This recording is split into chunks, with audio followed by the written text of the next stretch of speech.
Setelah keluar dari dalam kamar, setelah mengumandangkan azan, silakan berpamitan kepada kedua orang tua. Beliau akan menjadi azimat paling sakti yang ada di muka bumi ini. Menjadi perantara terhadap ridhonya Gusti Allah. Pasti perjalanan kita akan aman dan lancar sesuai keinginan.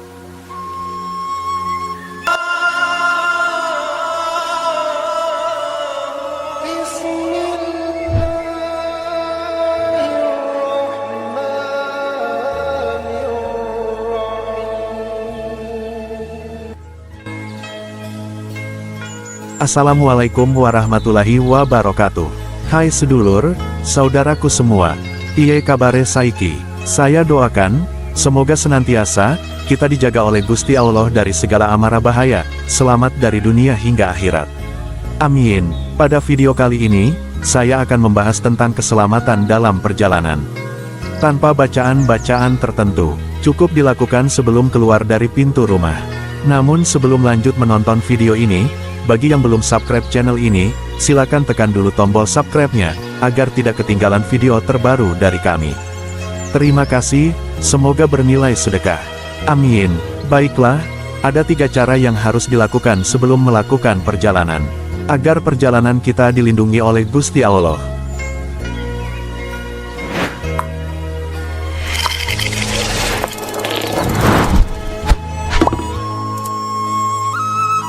Betapa banyak tujuan kita dalam melakukan suatu perjalanan. Mulai dari keperluan yang mendesak, pergi mencari ilmu, pergi bekerja, sampai dengan acara healing, dan lain sebagainya, entah bersama dengan keluarga maupun bersama teman-teman. Dalam perjalanan, tentu kita ingin kembali ke rumah dalam keadaan selamat, tanpa berkurang sedikit pun. Oleh karena itu, sesepuh kami selalu mengajari kami tentang budaya leluhur kami. Budaya tentang keyakinan akan kekuasaan Gusti Allah dalam melindungi setiap hambanya. Setidaknya ada 3 hal yang perlu dilakukan, agar perjalanan kita diridhoi oleh Gusti Allah.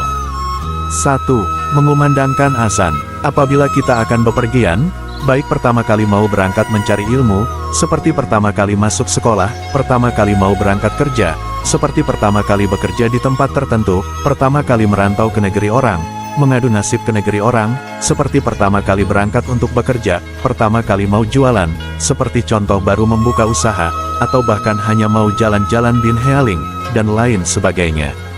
Jangan lupa untuk azan sebelum keluar dari pintu kamar. Tidak ada keterangan yang pasti tentang alasan kenapa harus mengumandangkan azan saat akan bepergian. Karena sesepuh kami tidak pernah menjelaskannya. Hanya mewajibkan kami untuk selalu mengumandangkan azan saat akan bepergian. Keselamatan hanyalah dari Gusti Allah, hal ini hanya sebagai perantara kita untuk memperoleh keselamatan dari Gusti Allah. Ini merupakan ikhtiar kita untuk memperoleh keselamatan dari Gusti Allah. Orang yang pertama kali mau berangkat mencari ilmu, apabila mengumandangkan azan terlebih dahulu, maka insya Allah ia akan memperoleh ilmu tersebut.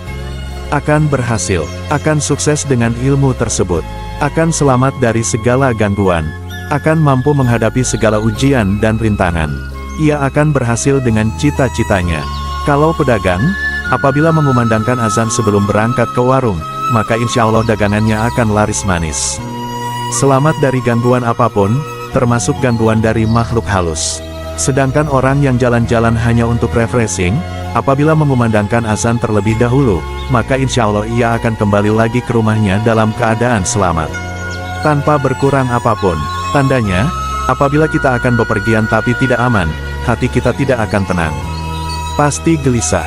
Apabila hal ini juga dialami oleh sahabat-sahabat, maka jangan sampai melanjutkan perjalanan kemanapun tujuannya, karena hal ini mengindikasikan perjalanan kita tidak aman, atau tidak baik untuk dilanjutkan.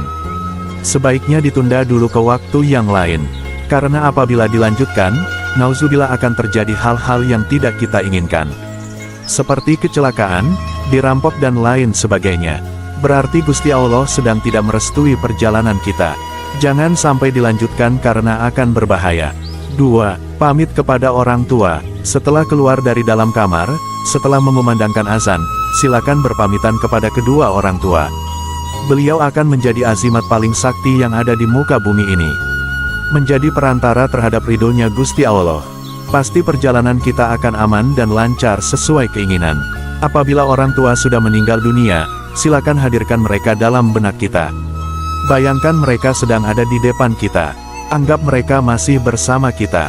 Utamanya seorang ibu, atau kita berada jauh dengan kedua orang tua, caranya juga sama. Hadirkan mereka dalam alam pikiran kita.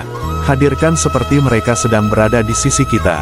Akan tetapi, apabila kedua orang tua, lebih utamanya seorang ibu, tidak merestui kepergian kita, jangan sampai dilanjutkan, karena firasat seorang ibu sangat tajam. Khawatir apabila dilanjutkan perjalanan kita tidak berkah, atau lebih parah kita tidak selamat. Nauzubillahi min zalik. 3. Hadirkan sosok guru. Setelah berpamitan kepada orang tua, sebelum keluar dari pintu rumah, jangan lupa untuk menghadirkan sosok guru ngaji kita. Sosok guru yang mengajari kita abatasa. Hadirkan sosok beliau dalam pikiran kita. Rasakan beliau ada di depan kita akan merestui perjalanan kita. Apabila tidak berhasil menghadirkan beliau, silakan diulangi beberapa kali dengan khusyuk, sampai wajah beliau benar-benar hadir dalam benak kita. Jika diulang berkali-kali, tapi tidak berhasil juga, alangkah baiknya kita menunda perjalanan kita terlebih dahulu. Tunggu waktu yang baik, tunggu sejam lagi, tunggu sehari lagi. Kemungkinan Gusti Allah tidak merestui perjalanan kita saat ini. Namun, 3 cara ini hanya boleh dilakukan saat kita akan melakukan perjalanan yang baik. Artinya bukan untuk keburukan dan kejahatan. Karena tidak akan ada gunanya apabila dilakukan dalam hal keburukan dan kejahatan. Demikianlah video kali ini, semoga ada manfaatnya untuk kita semua. Apabila ada penjelasan yang kurang baik dan benar, atau bahkan salah, silakan tulis di kolom komentar. Wassalamualaikum warahmatullahi wabarakatuh.